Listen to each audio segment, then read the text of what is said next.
An unconventional therapy for veterans with PTSD is now in trial stages in 9 VA facilities across the U.S. The facilities are participating in multi-year studies to test the safety and clinical impact of psychedelic compounds.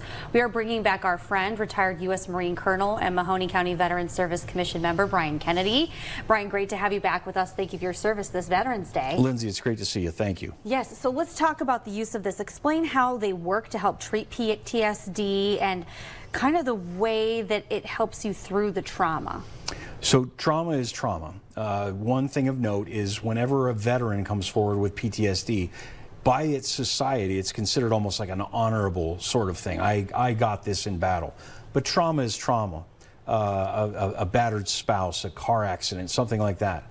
It basically remaps or allows the individual to remap and access more of their brain to recognize that that trauma is not them and that trauma is not their identity that they need to carry forward. It basically creates a division between the trauma and the individual. Yeah, and say, let go, put that somewhere else. Absolutely. Okay, that makes sense. So do these drugs, how do they differ from the traditional way of treating PTSD, would you say?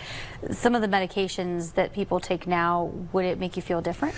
Well, what's interesting, Lindsay, is when you say a traditional medication, we're talking in psychedelics a traditional medication. It's thousands of years old by very many indigenous populations, mostly from South America and Central America, and as far north as Mexico. The use of psychedelics and psychoactive agents is something that has always been used as some type of cleansing agent.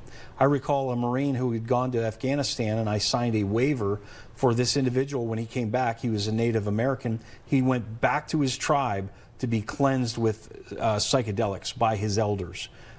We don't necessarily look at trauma and combat as something that we as a society or we as fellow citizens have to cleanse that individual after what they've endured. So really what we're doing is we're latching on to something that's thousands of years old by many cultures, and I'm happy to see the VA finally getting on board with trying these in clinic. And they're veterans that have traveled out of the country to get this. Is that something that's kind of commonplace that's not really talked about? No, it's not commonplace really, because ultimately it's taboo. People don't like to admit that, well, I had to go out of the country, I went to Mexico, I got really high, I tried these things that are very illegal in the United States, and I'm one of them. I went to Mexico 2 years ago and I went and used psychedelics to get past some of the issues from my 2 combat tours in Iraq. And it's life-changing, life-alteringly positive if you go into it with the support from a mental health provider and long-lasting mental health support afterwards by those same providers. It will change those individuals' lives for the better. Do you know what the testing looks like for these types of drugs right now? I know the FDA has granted breakthrough therapy status. So the FDA is saying, okay, time to look at regulating these. Do you think that they're looking at it through a couple of lenses? Well, the regulation to me means control. How does the federal government control this?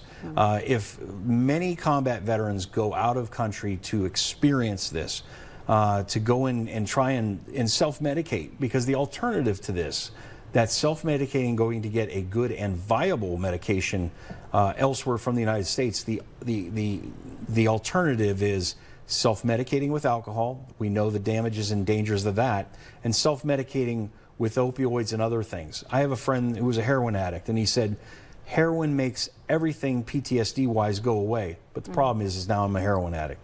So ultimately, we need to really take a good, hard, and a very forceful look at psychedelics as something that gets rid of the alcohol and something that gets rid of the opioids so that we can get our veterans better very quickly. Yeah, a lot of folks that are watching, if they know someone or, they live with someone who has PTSD, they need to find a solution. So hopefully this works out. Thank you so much for joining us to spread awareness and to weigh in on this, because we're hoping maybe this gets to the next stages very soon. Thank you for being here. Always happy to join you.